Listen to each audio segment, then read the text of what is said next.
My name's Jake, and for most of my marriage, I thought I had it all figured out. My wife, Emily, was smart, beautiful, and driven, the kind of woman people admired from a distance and envied up close. We'd been together for years, the kind of couple friends would call solid. But funny thing about being sure of something, it blinds you to the cracks until they're too big to ignore. It all started when Emily mentioned wanting to find a job. She'd been staying at home for a while, and honestly, I got it. She wasn't the type to sit around doing nothing. She needed purpose, structure, something to sink her teeth into. I supported it without hesitation. She went through the motions, talking about interviews, updating her resume, weighing offers. On the surface, it all seemed normal. But something about it didn't sit right.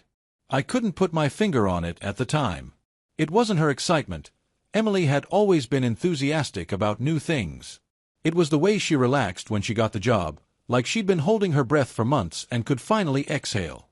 It wasn't just joy, it was relief. Quiet, subtle, but there. I let it go. Relationships are built on trust, right? I told myself not to overthink. She was happy. That should have been enough. One evening, I came home the same way I always did, taking the stairs instead of the elevator. It's a dumb habit, but it helps me clear my head. As I reached our apartment, I glanced through the peephole out of reflex. There she was. Emily stood just outside the door, phone clutched in both hands, her thumbs dancing across the screen with quick, practiced motions. Then she stopped, let out a slow breath, and tucked the phone into her purse before unlocking the door. She didn't know I was watching. Her face flickered with something, a shadow of an emotion she masked quickly, swapping it for a small smile as she stepped inside. Not forced. Not fake. But empty, like it was part of her routine. "Hey, babe," she greeted, leaning in for a kiss. I kissed her back, but it felt hollow, like eating a meal with no taste. Not bad, just bland. I brushed it off as stress. We'd both been busy. Later that night, I walked into our bedroom, and something caught my eye, a set of lingerie laid out neatly on the bed. Not the cheap, playful stuff we'd pick out on random weekends. This was expensive, delicate, the kind of thing you buy with a specific purpose in mind. I ran my fingers over the fabric, feeling the quality. "What's this for?" I asked, trying to sound casual. Emily flashed a quick smile. "For you, of course." But if it was for me, why wasn't she wearing it?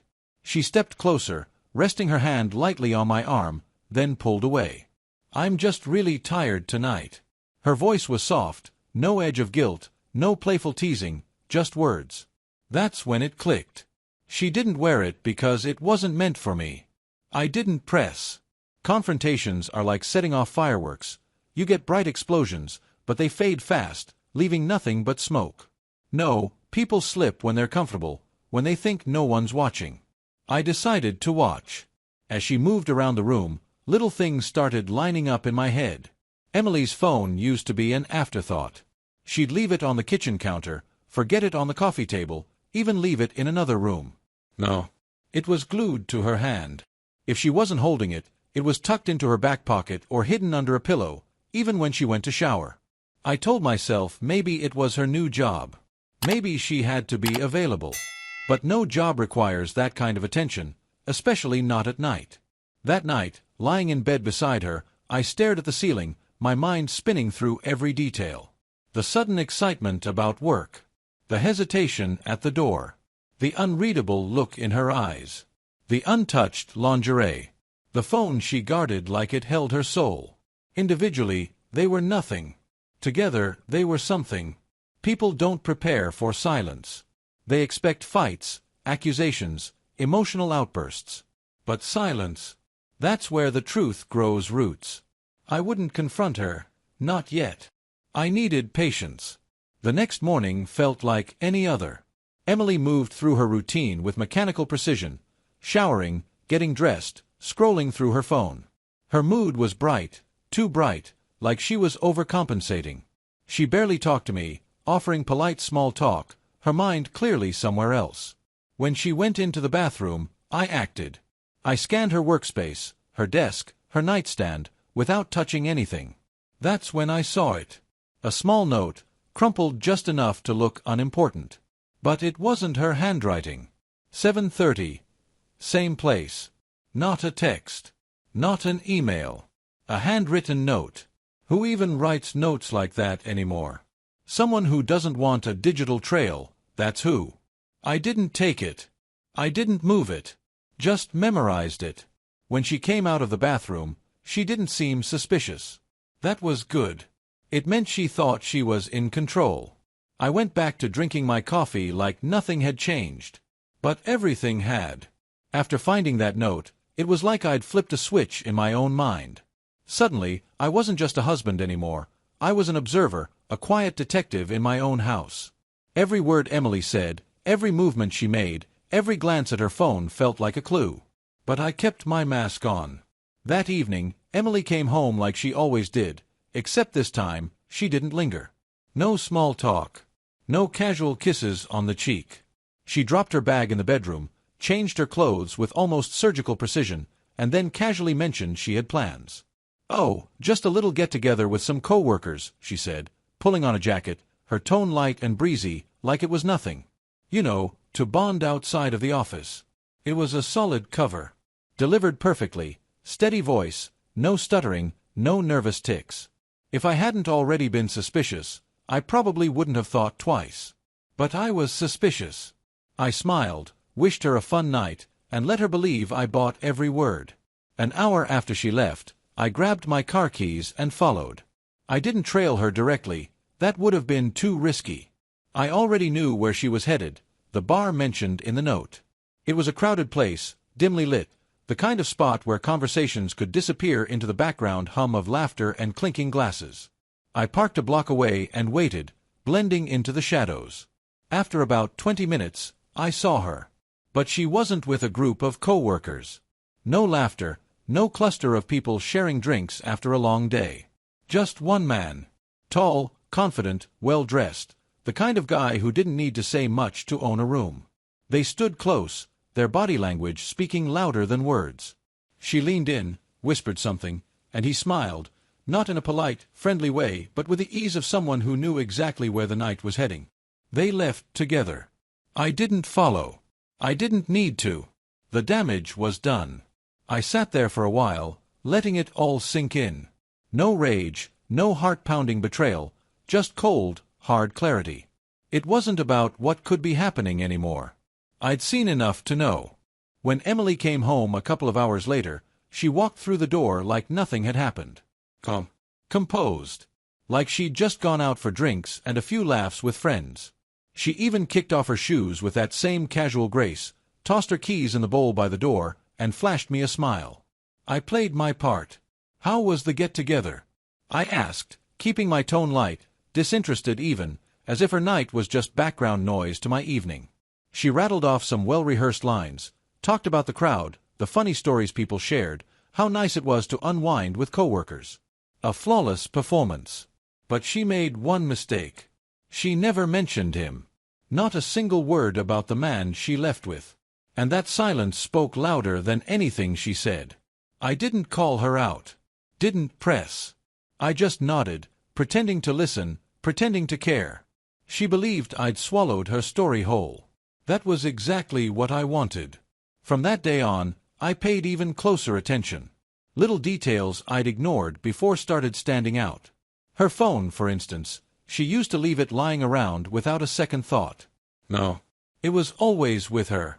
If she wasn't holding it, it was tucked under a pillow, hidden in her purse, or even carried with her into the bathroom. One night, I caught her out of the corner of my eye, hunched over her phone, deleting messages with quick, precise flicks of her thumb. Not the frantic, panicked kind of deleting. No, this was methodical. Controlled. Like someone who'd done it before. She was erasing more than just texts. She was erasing evidence.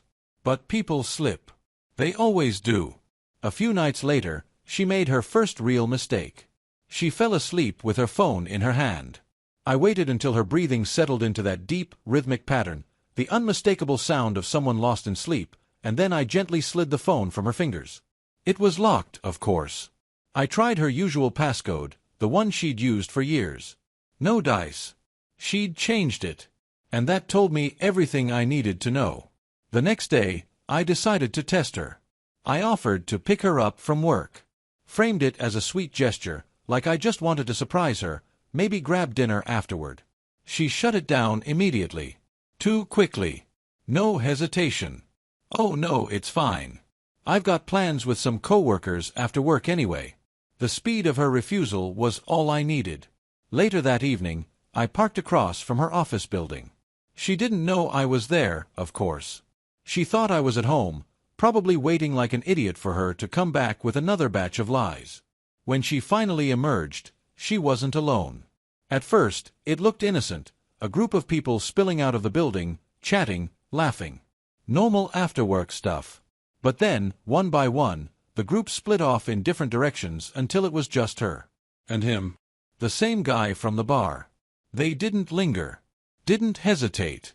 They crossed the street together, walking side by side like they'd done it 100 times before. Their bodies moved in sync, not the awkward shuffle of coworkers forced into small talk, but the comfortable rhythm of two people who were used to being close. They weren't heading to a bar this time. Not to some crowded spot with cheap drinks and loud music. They went to a restaurant. Not just any restaurant, a high-end, dimly lit place with private booths, the kind of spot designed for whispered conversations and stolen glances. I didn't need to follow them inside. The restaurant told me everything I needed to know. Later that night, when Emily got home, I greeted her like nothing had changed. "How was your night?" She smiled, slid off her jacket, and launched into another well-crafted story. She told me all about the group dinner, even named a few coworkers I'd never met. It was smooth, effortless. But she never mentioned the restaurant. And she sure as hell didn't mention him. She was getting good at lying. But I was getting better at watching. After that night, it was clear Emily wasn't just having an affair. She was practically living a double life. But here's the thing about people who think they're clever. They get sloppy. They believe their lies are airtight, that they're one step ahead. But they forget one crucial detail. The devil is always in the details. A few days later, something happened that sealed it. It was a regular morning. Emily moved through her routine with her usual efficiency. Shower, coffee, quick scroll through her phone. She was dressed for work, all business casual chic, but there was a slight edge to her today. She seemed tense. Not overtly nervous, but her movements were a little too precise, like she was trying to hold something together. Then it happened. She dropped her phone. It wasn't a dramatic fall, just a slip from her hand onto the tile floor. But the crack echoed like a gunshot in the quiet kitchen. She froze for a split second, then picked it up, pressing the buttons, swiping the screen. Nothing. The screen was dead, shattered beyond quick fixes. Most people would panic. Not Emily. She clicked her tongue, muttered under her breath, then tossed the phone onto the counter with a casual shrug. "It's done," she said flatly, like she'd just spilled a glass of water. No frustration, no attempts to turn it back on, no frantic swipes to check if anything could be salvaged. That was the first red flag. "Want me to take it to the repair shop?" I asked, keeping my voice light, neutral. She refused immediately. Too fast. "No point. I'll just get a new one." Her tone was absolute. Final. Not a shred of doubt. I nodded like it didn't matter. But it did. Because that phone wasn't just a broken device, it was evidence. Later that day, after she left for work, I grabbed the phone and drove to a repair shop across town. I needed someone who wouldn't ask questions. The guy at the counter took one look and shrugged. "This isn't bad. Screen's busted, battery's loose, but the data's fine. Give me a couple of hours." Perfect. I spent those hours nursing a coffee at a nearby diner, staring out the window but not really seeing anything. My mind was a storm of thoughts, memories, pieces of conversations I'd brushed off before. When I picked up the phone, it was fully functional. The screen gleamed, the data intact. Every text, every photo, every deleted message, recovered. I sat in my car, the repaired phone heavy in my hands, and started scrolling. It didn't take long. There was a group chat, hidden away under an innocuous name, something bland like project updates. But it wasn't about work. The messages weren't about meetings or deadlines. They were about plans. Weekend trips. Private locations. House rentals outside the city. Lists of attendees, names I didn't recognize. Conversations about alcohol orders, catering, even music preferences. And then the supply lists. Notebooks, drinks, lighting, condoms. A lot of them. Too many for just a casual party. This wasn't a work event. This was something else entirely. I scrolled slower, absorbing every detail. The dates matched the nights she'd claimed to be working late or hanging out with coworkers. Everything connected. She hadn't just been cheating, she'd been orchestrating entire weekends around it. When I finally locked the screen, my hands were steady. No rage. No heartbreak. Just cold clarity. I had what I needed. When I got home, Emily was already there, acting like nothing was wrong. She greeted me with that same practiced smile, her eyes flickering, just for a second, toward my hands. She was waiting to see if I had the phone. I did. I set it on the table like it was nothing, keeping my face blank. Got it fixed, I said casually. They were able to recover everything. Silence. Just for a beat. But in that silence I saw it. A flicker of fear. She covered it quickly, nodding with a tight smile. Oh, that's good. But her hands, those betrayed her. They clenched for a fraction of a second before she forced them to relax. She didn't even reach for the phone. She already knew what was on it. Instead, she changed the subject. Work. A funny video she'd seen. Weekend plans. She was scrambling, throwing conversational darts, hoping one would stick and shift my focus. I let her talk. She didn't ask if I'd looked through it. She didn't ask what I'd found. That was her mistake. She wanted to believe I hadn't checked. That I'd just fixed it and moved on. But she was terrified, trying so hard to act normal that it became obvious something wasn't. Later that night, as we sat on opposite ends of the couch, she finally broke the silence. There wasn't really anything important on the phone, she said lightly. Just personal stuff. Nothing worth worrying about. A lie. Simple. Clean.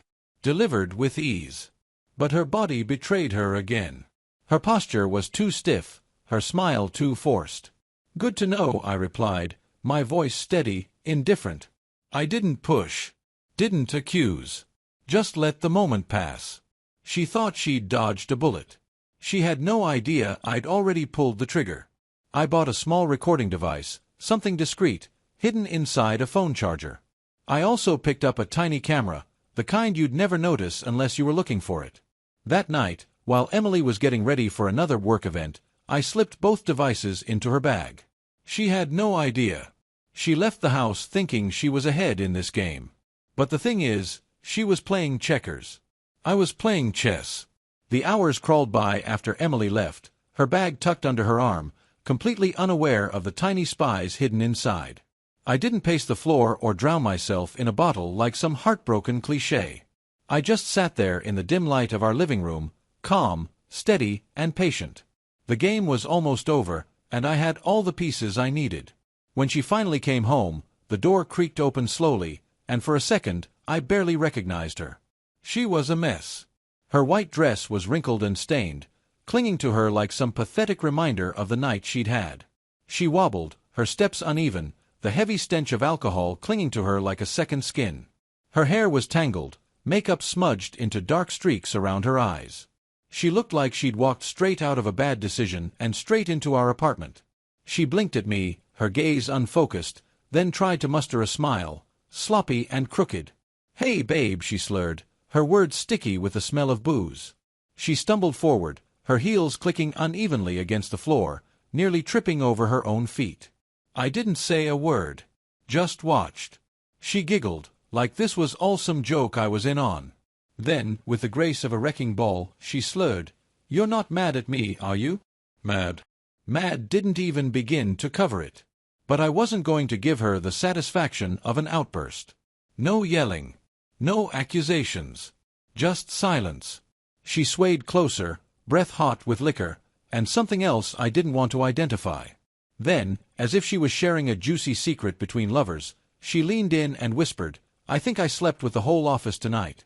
She giggled again, proud of her own depravity, like she'd just told me about stealing an extra slice of cake at a party. Her laugh was sharp, cutting through the thick air between us. And I just sat there, my face blank, my heart steady. She spun around lazily, and that's when I saw it. The back of her dress was torn, jagged and wide, like someone had yanked it without care. Dark stains crept along the ripped fabric, seeping into the white like ink on paper. She didn't just cheat. She demolished any trace of dignity she had left. But it wasn't over. With clumsy fingers, she dug into her bag, fumbling around until she pulled out a small, crumpled bundle. She stumbled over to the table, giggling like a child showing off a prize, and dropped it with a sloppy grin. The bundle unraveled. Condoms. Used condoms. More than 20. Some twisted shut, others not. The sight was grotesque, obscene in its audacity. Souvenirs, she giggled, wobbling slightly, as if she'd just pulled out a handful of party favors. I didn't flinch.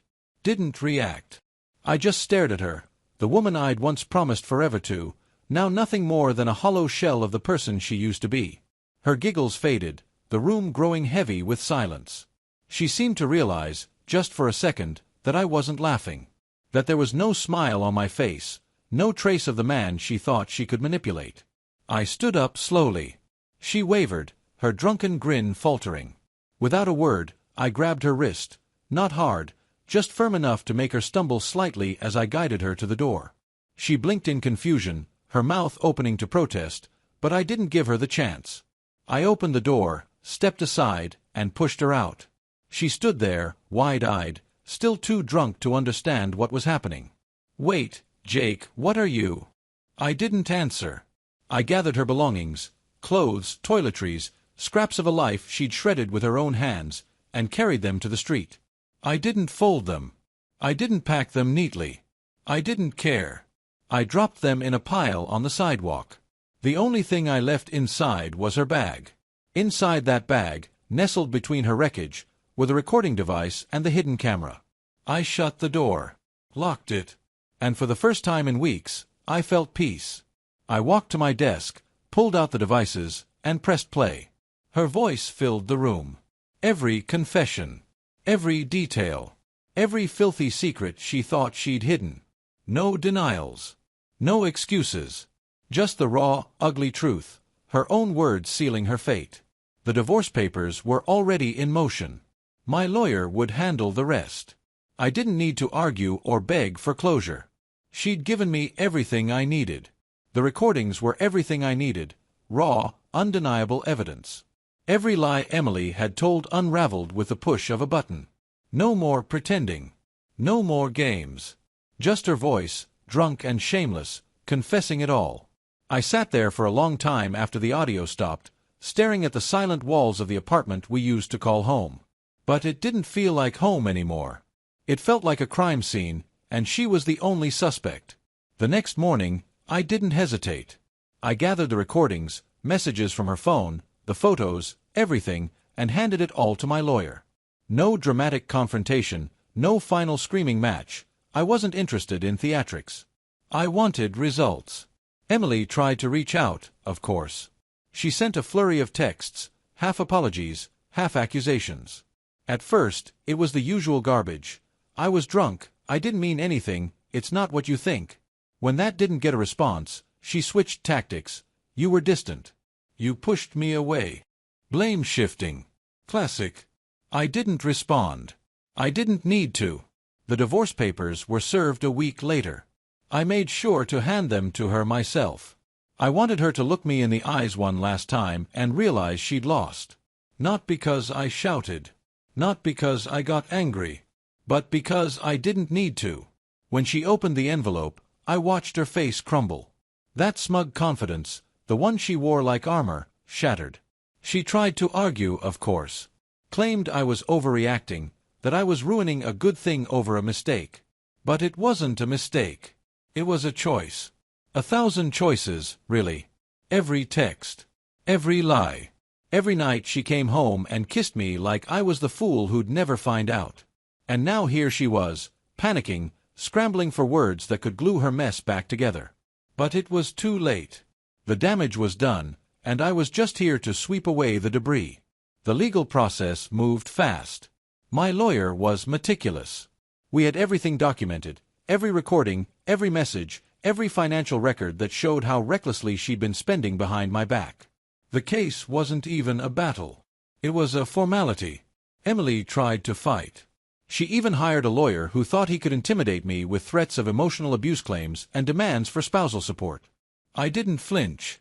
We walked into the courtroom, and I let them talk first. Emily's lawyer painted me as cold, controlling, the distant husband who drove her to make mistakes. They leaned into the narrative that I was the problem, that she was the victim of a loveless marriage. But facts don't care about narratives.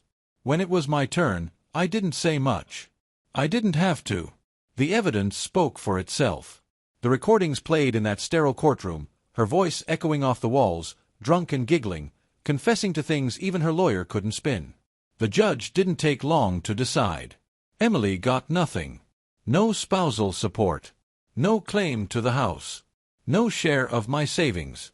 She left the courtroom hollow-eyed, her lawyer shuffling papers with shaky hands, realizing they'd lost before the case even started. But it wasn't over. Because tucked inside the evidence I'd handed over were documents related to her work events, proof of fraud, misuse of company funds, and expenses she couldn't explain. I hadn't just built a case for divorce. I'd built one that would ruin her professionally. Her company launched an internal investigation the following week. It didn't take long for the truth to surface. Emily wasn't just unfaithful, she was unethical. She'd been part of a scheme to funnel company money into these private parties, covering up her affairs under the guise of team-building events. She was fired. Publicly. No chance to resign quietly, no graceful exit. Just a humiliating, career-ending dismissal that spread like wildfire through the professional circles she once thrived in.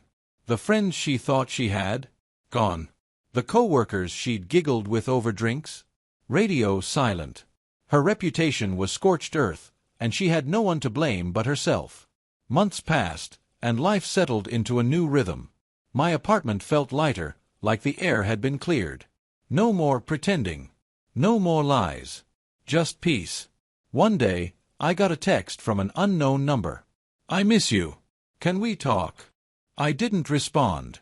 There was nothing left to say. Emily was a chapter I'd closed, a lesson written in bold ink across the pages of my past. She thought she could manipulate me, lie to me, cheat on me, and walk away unscathed. But in the end, she wasn't the one walking away. I was. And I didn't just walk away, I walked away with everything. She was left with nothing. And that was exactly what she deserved. Thank you for visited my YouTube channel. Your support, likes, and comments truly inspire me to create even more engaging content. If you enjoyed this video, don't forget to subscribe and hit the notification bell so you never miss an update. You're a part of this amazing community, and I'm thrilled to share my stories with you. See you in the next video on YouTube.